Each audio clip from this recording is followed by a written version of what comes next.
Hello YouTube, welcome back. GOMEtv, this is not catch up. Today I'll be talking about Gandalf, the Grey.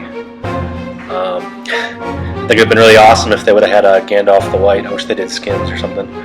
But Gandalf, he's a pretty cool character. I think he's a really good enchanter. He's really well balanced in the fact that he's got a lot of strong abilities, but they require you to get up close. He is kind of a tanky mage character. I think they really did a good job on making him a pretty well balanced character. So I'm pretty overall happy with all of his abilities and everything. He's kind of tough to counter. Really all you got to do is get in a silence. So if you don't have a silence, he's pretty hard to stop once he gets his abilities going, because he will silence and blind you. That's one thing I really like about him, and makes him very useful in the team fight, especially since all of his abilities, except for his smiting ability, what is it, Gandalf's Might, that ability is single target, but everything else is damage over time, and then he has his shield, which is very useful. I think overall, he's a really great Guardian. The belt I'm going to recommend for you, especially when you first start playing him, is Grey Companies and Black Gate, and I'll explain that in a little bit. But what I really like about Gandalf is his dots. And one thing I want to clear up right now is when people say he has a low AP ratio, but what you have to understand is all of his damage abilities, except for Gandalf's Might, which does like a true damage against a single target Guardian. You have to understand that those low AP ratios, they're also dots. So even though they may seem low, when you add all that damage up over time, you're actually doing a pretty good amount of damage. So does he have a low AP ratio? Yeah, but that's because his abilities go over several seconds. So you have to take that into consideration. So running a lot of AP is very good and beneficial to Gandalf, but I'm going to say that he is not an early belt type of Guardian. He's more based off of his abilities. He's a really good late game, especially when you get the Black Gate active. So what I'm going to tell you now is which abilities to level up first. Now it's kind of tricky, but I really like Gandalf's Might, leveling that up first. If I was running an early AP belt or just a lot of AP, then I really want to level up Nargas Power first, because that's a really strong damaging AP ability. So I want to go over this one more time just to make sure, pretty clear. Gandalf is not a Guardian that you necessarily want to play early game with. He does very strong, just leveling up his abilities on their own. So don't feel pressured to have early game belts. That's why I like to go more late game belt. He is a very strong late game, so I try to max him out for the late game. So what I'm doing first is I'm leveling up Gandalf's Might, and what that does is true damage. And Gandalf wields his melee weapon to strike a blow against a targeted Guardian or creature, causing 45 scaling up to 160 true damage, and rooting them for a second. It also draws 35 up to 90 health from the target and adds it to its own ability. And this ability gains a moderate benefit from increased ability power. I really like leveling this one up first. It's awesome, especially early game. It's very strong. You'll really be able to gank the crap out of low health strikers. You'll really surprise how many kills you get just from jumping out of a lane, hitting that ability, roots them, they can't do anything, and you get the kill. And you see I just got it right there. It's really a good ability to level up first. I used to level up Nargas Power first, but I've really thought this out and decided, and I'm going to recommend that you level up Gandalf's Might first. And make sure you pay attention to the health on across all the lanes, and make sure Gandalf's a pretty good Guardian for jungling a little bit. You got to be cautious. I'll talk about that in a little bit.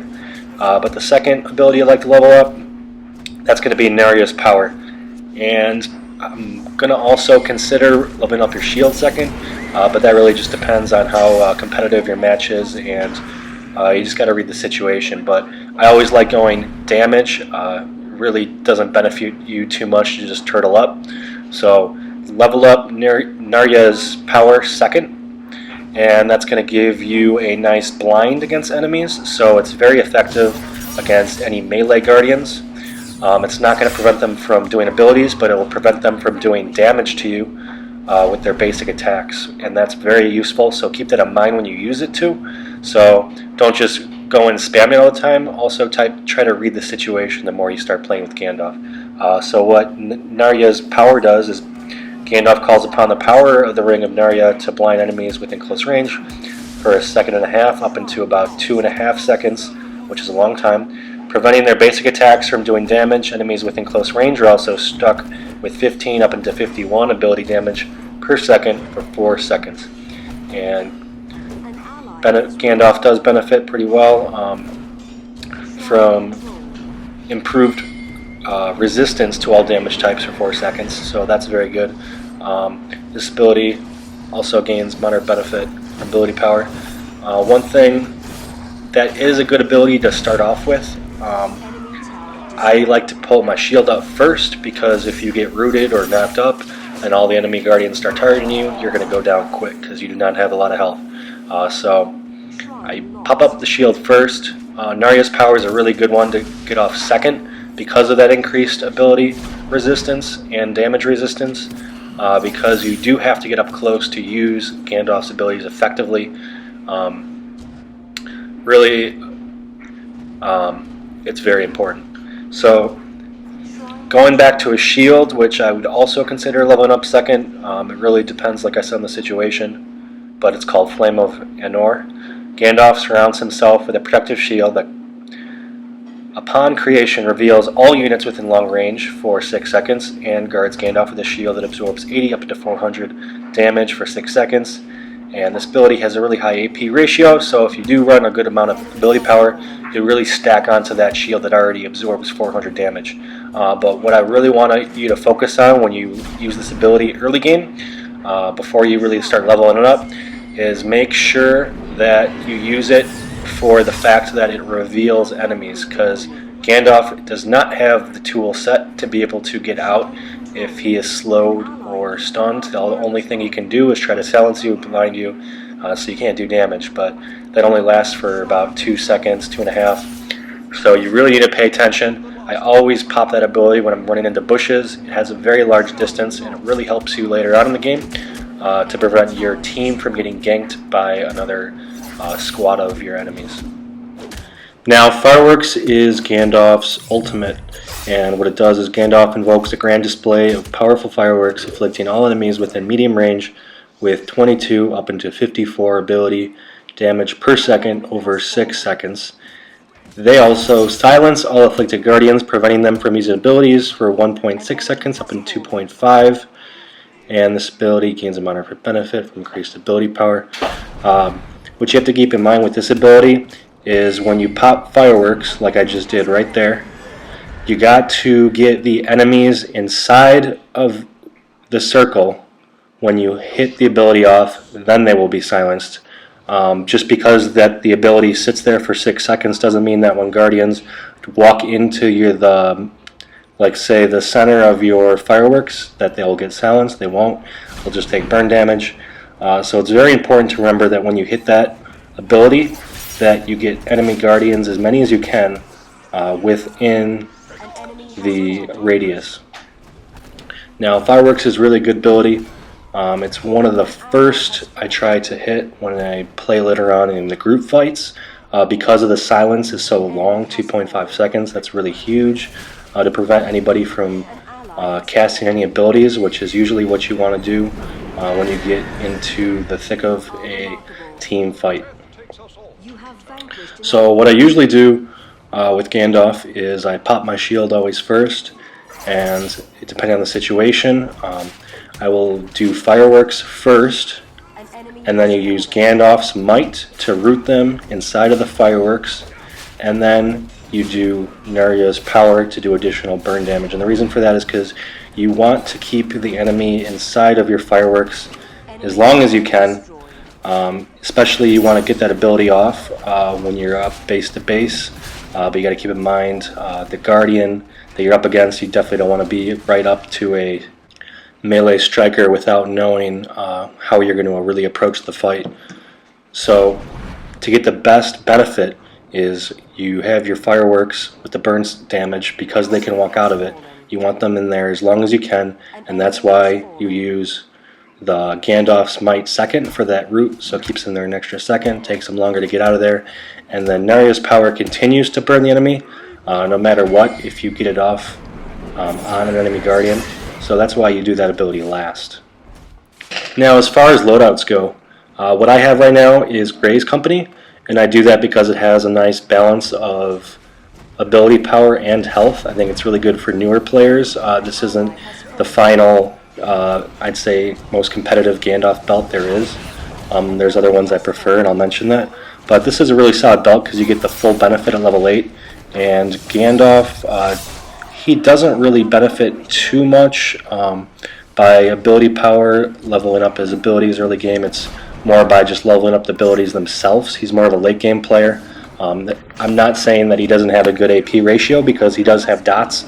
So even though his ratio is a little bit lower, he's still getting that burn damage over time, and it adds up a lot. Now, this last relic that I have in my loadout is Blackgate, and that's when I always recommend running with Gandalf and Saruman because of their shield. I really like Blackgate. Gives him a lot more absorption of damage and protects his just his health by being able to get deeper into the team fights. It is very good in the competitive matches too, and I like it a lot. It really is a solid belt, goes really good with him, almost perfectly. And what that does is using an ability gives you a shield that blocks for 20 damage per level for 15 seconds, and while the shield is active you get plus 10 ability power per level. So when that shield gets popped, you don't get that boost in ability power, but Gandalf's shield that he has as an ability, if you pop that off and Blackgate goes off when you use an ability with a 20-second cooldown, say you pop your shield and then your Blackgate goes off at the same time, Gandalf's ability shield will protect the Blackgate, so you have a potential for being able to keep that higher AP for a lot longer, especially when you're running into the middle of a fight. The Blackgate by itself for a regular AP Guardian wouldn't be too effective because that damage would likely be dissipated after just 1 or 2 basic attacks. But Gandalf can absorb going on to 1,000 damage, which is huge. He's a very good melee enchanter. And that's also one of his disadvantages too, is because he's very good up close, is he's very weak against archers who can just poke away at him. Anybody long range, even like Ladriel, Wolf, or anybody who can just poke him down, really hurts him and makes it difficult for him to really pull off any type of trade-off right there. Now, a more competitive loadout that I would recommend once you start using Grey Company, and that's I think a good relic to start off with, is Western Ease relic, and then I would put Blackgate at the end again, because Western Ease will give you more ability power, not too much more, but it does give you penetration, which is nice, and you really do need that, especially in the competitive matches. Western Ease is really just an all-around solid relic, and I recommend using Western Ease and Blackgate with both Saruman and Gandalf as probably the best end game loadout that you can have. And of course, you know, everybody has a different play style and may have a different opinion than me, but that's just my recommendation. Now, what to put your gems, I would always put ability power. Lifesteal does work because of the damage over time, but I think he's really more effective with the actual ability power itself, because you really want to do as much damage. Gandalf is burst damage. He gets his abilities off as fast as he can, and then he gets out of the fight. If he sticks around after his abilities are gone, then he's not going to contribute anything except for a very weak basic attack. You can see here, maybe the only good thing I can do right now is damage towers down, and that's only 2 with the full extra structure damage bonus that I have. You can see flashing below my health and everything.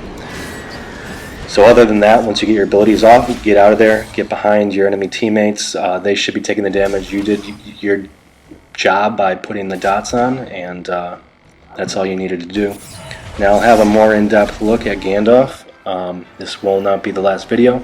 I want to thank you guys for watching. Hopefully this helped you out a little bit with Gandalf. Keep watching my videos. If you guys have any suggestions, want me to do anything special, let me know, and I'll definitely try to work it out. Thanks a lot.